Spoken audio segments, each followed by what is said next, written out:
book cover and the book title grabs the reader's attention.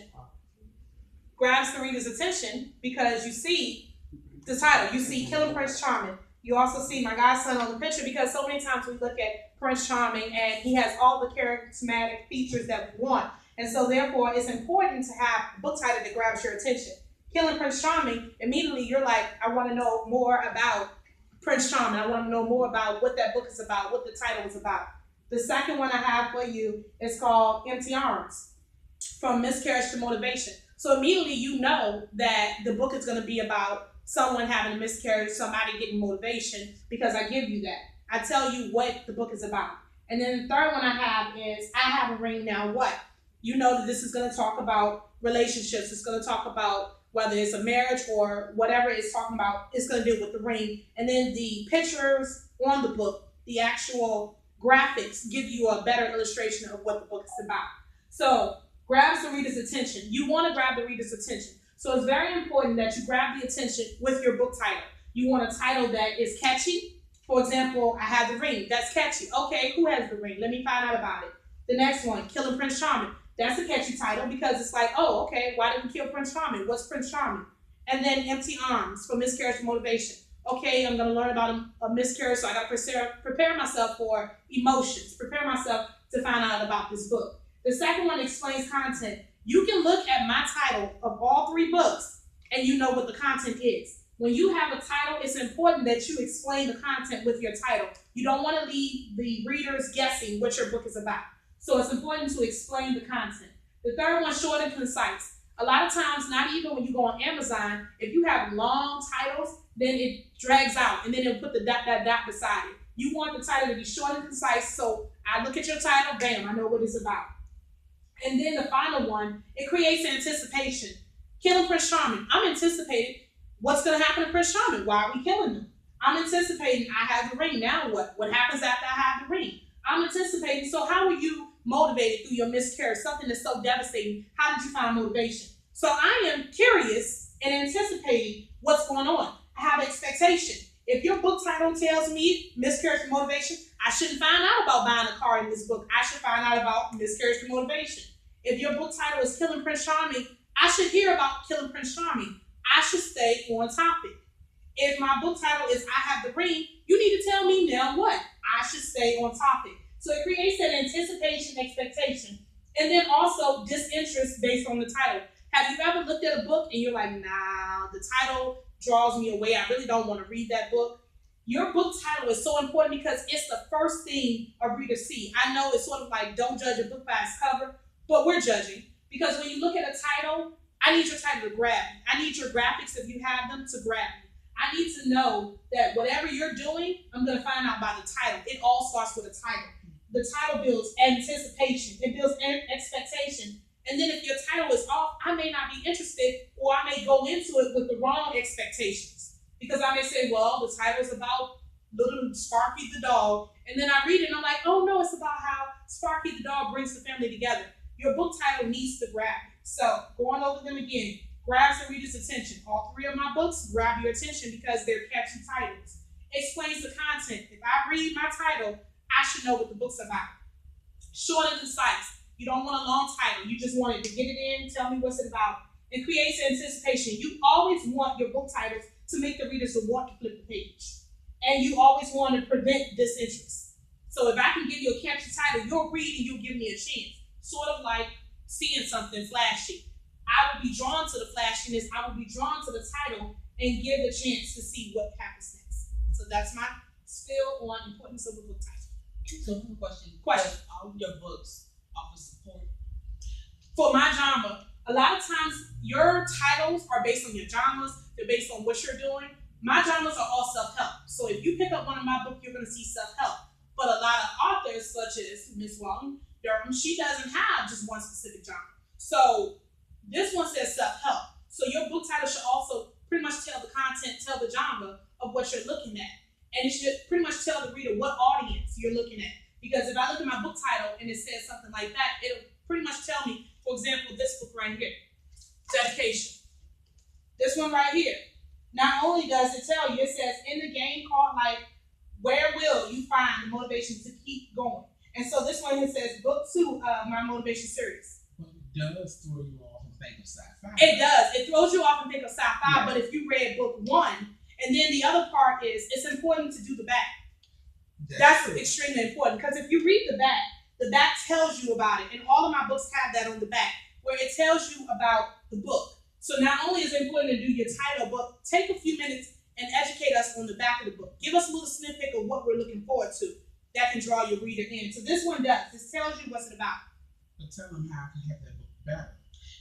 So people will stop confusing for sci-fi. And here, when you have like graphics, like this one is the butterfly graphics, and it says dedication. It talks about motivation. So if you did not read the first book, you may look at this and go, oh, maybe it's a sci-fi book, or maybe it's a book, oh, there's butterflies. Maybe it's talking about freedom. So what could I have done? So for this book, we could have maybe actually put more of the characters, maybe had a character on here, or maybe we could have, underneath here, instead of giving this phrase, say dedication, talk about this is either this genre, or this is this type of genre, this is a young adult, or pretty much give a snippet to help the reader not do so much guessing. Bingo. So your goal when you have not just the title, not just the cover, but to help the reader not guess so much. And so if you do that, it'll help the reader say, okay, I'm not guessing. So this one, even though I love the butterfly, I have tattoos of butterflies, I love butterflies, you want to grab the reader. And you have to think sometimes, so many times we feel it's our baby and we're invested into it. We have to be like, you know what? It's my baby, I'm invested into it. But let me think, if I picked this up and I didn't know this was my baby, what would I feel about this? So yes, it's my baby. All of these are my baby, but a lot of them I had to redo because I said, well, this is my baby. But if I'm a reader, I need to pick it up and go, what's going on? Because I wanted a different cover than this. But when I had this cover, I thought, okay, I have to ring down what? There's a ring at the top, and then there's a relationship. So you're like, oh, okay, there's a man and a woman. So my dad did the cover. So the man and the woman, you're like, oh, okay, so it's a relationship. So you're not guessing. And that's the point. You don't want the reader to guess.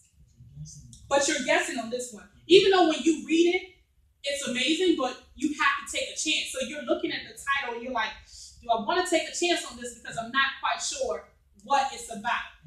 And then when you do that, the comparison between the first book and the second book and comparison between my book, you pretty much can tell which one is about what. And what my title is, I have to ring down what, and you see the picture of a couple, so you're like, you know what? This is going to be about a relationship. And this one right here, you're like, dedication. What are we dedicating to? And then it talks about motivation. You're not sure. And then it talks about the butterfly. You don't know if it's about freedom. So you want to take the guess out of it. So if you have any questions, feel free to leave them in the comment section, and I will be more than happy to answer them. That was part 1. We're going to have part 2 next, marketing.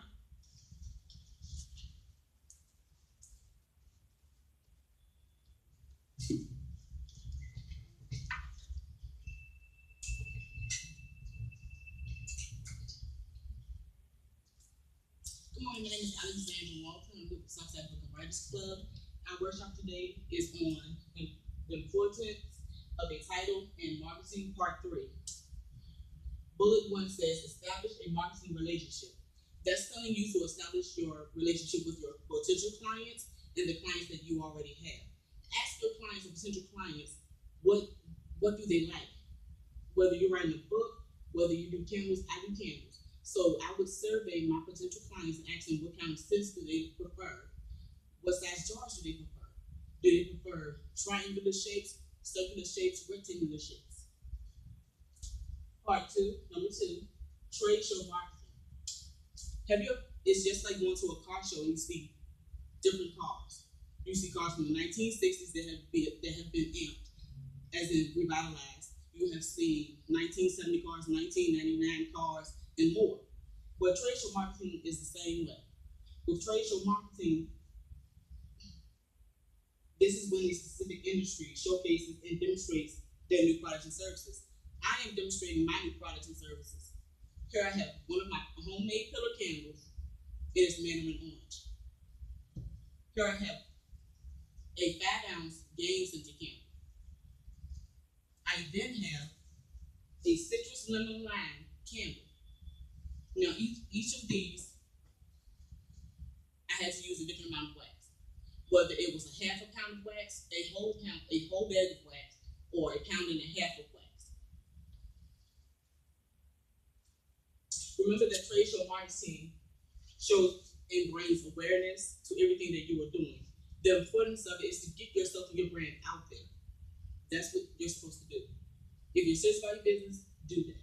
Promote, market, survey around your neighborhood, other neighborhoods, and more. Also have a product of your own, or of your own brand on standby, so others can see it. Number 3, inbound marketing and call to action marketing. This is when you're on social media, whether it's via Twitter, Facebook, Instagram. You have different websites, graphics, drawings that attract potential clients. So you're pulling them in. Something that's catchy that jumps out to them will attract more people and individuals. That's also a part of word of mouth as well.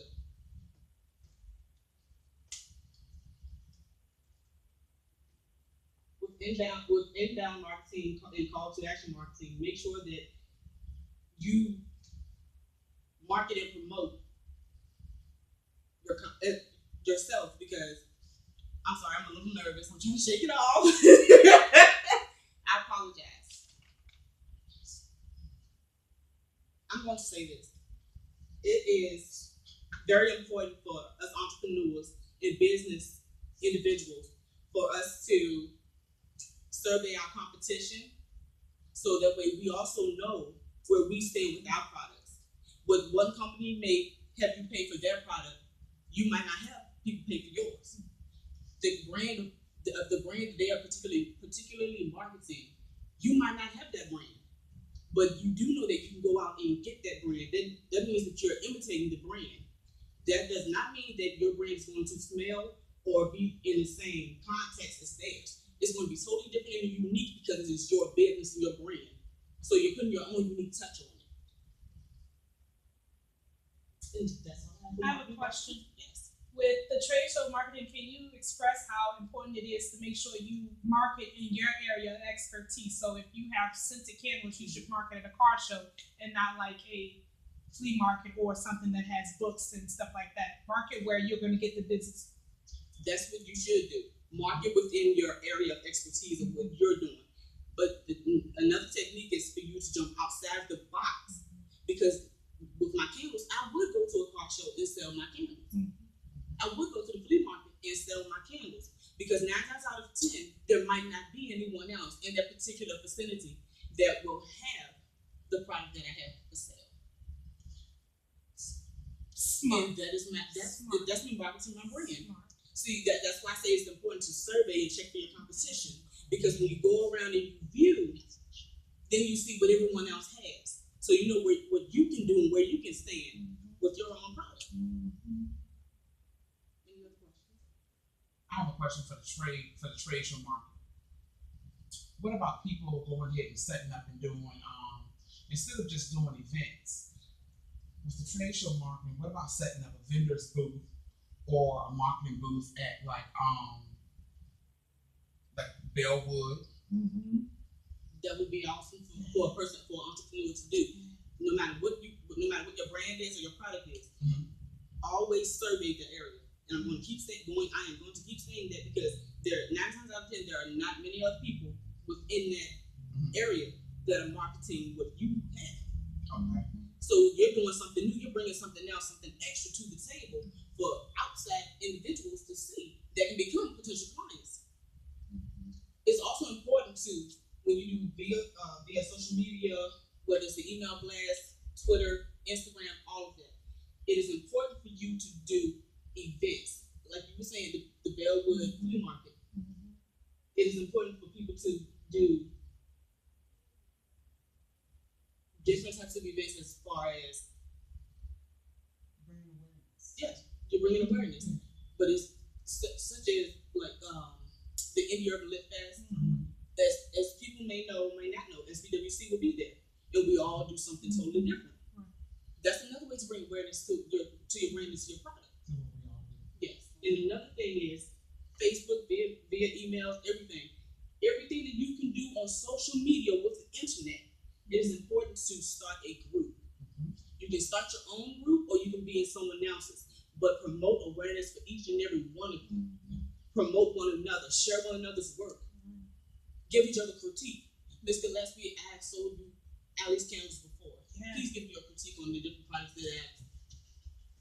Hey y'all, I'm back again. Okay, so I burned the candles and they smelled amazing. And see, the thing is, when I burnt them and I was like, okay, it's gonna take a while for the scent to hit. So I burnt all the candles at once. I ain't even gonna lie. All the candles were burnt in the house, and I said, oh my God, I smell every candle that I burnt. I had one in the living room, one in the bathroom, and I lit all the candles. Don't go to sleep with candles lit, okay? But I lit all the candles, and the smell hit quick. And then I like the wick. The wick, it didn't take long for it to burn down in order for you to get that smell and the aroma to hit. And then I just like the smell. And then I like the size of the glass. And when it's burning, most glasses get hot quick. This one didn't, so I was able to pick it up and carry it to another room. Even though I don't suggest people do that. But I picked it up and carried it to another room because I wanted to smell it when I was laying down. But I blew it out before I went to sleep. But no, I like it. I like the smell. I like the fact that the wick was longer because most wicks are smaller and then they dwindle down and they break off. And then I have them. And then I like the fact that when they burn, it burnt in like a circle. And so the round candle burnt in like a circle. It didn't burn like, you know how you burn a candle straight down in the middle. This one burnt in a circle, so more of the wax burnt. And so that's what I like, because most candles, they burn straight down and you got this one little puddle in the middle. This one, I have a big old round circle, look like a big old, the Grand King, where it burnt in a circle. So yeah. Did you know that once it starts to solidify and harden again, that hole fills in? Yeah. Right, And then again. And that makes sure that all the wax around the whole jar. It smells good. Now, is that unique for the candles that you handmade? Yes. Because I've never seen brand that. is different from others. I can't say what other companies or other individuals that make homemade candles. I can't say what their product does, but I know what mine can do. Right, and I've never seen that before because, like I said, the other candles I bought, they burnt straight down. This one, it did like a circle, and I was like, oh, cool, more wax burns. Okay. So, yeah, I like that. I'm going to burn that tonight. Does the scent last? How long does the scent last after you blow your candle out? After I blow the flame out, well, I bought all the candles at once, but the scent lasts a while. But yeah, it lasts a while. It lingers. Okay. And then I like the fact that it lingers. And the scent isn't super strong. It gives it like a calm mellow, because I think I got black cherry. Yes. And so it's a calm mellow black cherry. So the scent, it lasts, but it's not overpowering. Because like I said, I burned every last one of those candles. Because I wasn't sure whether or not it was going to lift quick or how long it was going to take, so I burned every last one. And then the one thing I like is they all burn differently. Yes. Like when I burnt one, the wick burnt and it did a circle. The other one burnt and then it did the other way. And then the other one burnt and then it sprayed. So they all spray differently. And then the wick, one is up here and then the wick goes down and then it burns. And then one burns and then it burns and then the wick goes down. So I'll sit there, I watch flames. Okay, I play with fire. Okay, that's all I got to say. But that is the uniqueness of Ali's candles. Those are the candles that I make. And that's why I'm saying it is important, very important for you to market your brand. And when a customer tells you exactly what they want to order, you make sure that you do that order exactly as they have asked you to do. That is how you keep your clients. That is how you keep doing good work. And then talk about timelines. Because when you're starting out as a new business, the timelines, because I know that I told people, well, I would have the book, but then I had to wait on the actual shipping company because I hadn't found a company here in Richmond yet. So I had to wait on the shipping company, and there's a delay there, and there's a delay with me. So explain how you have to let the customers know that there's a flexible time limit on when you can have it. This is what I want to have it ideally, but this is when you may have it realistically. That is very true. Because with some businesses, you may receive your order within 5 to 7 business days or 7 to 10 business days, maybe 5 to 14 business days. With Alice Candles, you will receive your candles. It takes me at least 2 weeks to make sure that I get all of my materials for your order. It then takes altogether anywhere from 35 to 40 days for you to initially get your order. And that includes free shipping because I'm so intact and in tune with my work that I don't need to charge you all for any shipping. If you live in Canada, that may be something different. But your shipping will be no more than maybe $5. If that's added on to your candle prices. I have individuals that have bought more than one candle. They have bought bundles of candles from me. They have bought 4, 10 different sets in different amounts. And the total price that I had set for those particular brands and candles, that is exactly what they were sold for. There was no deviation with the prices. There was no going up or down with the prices because everything that I specified to them was exactly what I was going to promote and give to them. So with Alice Candles, it does take about 35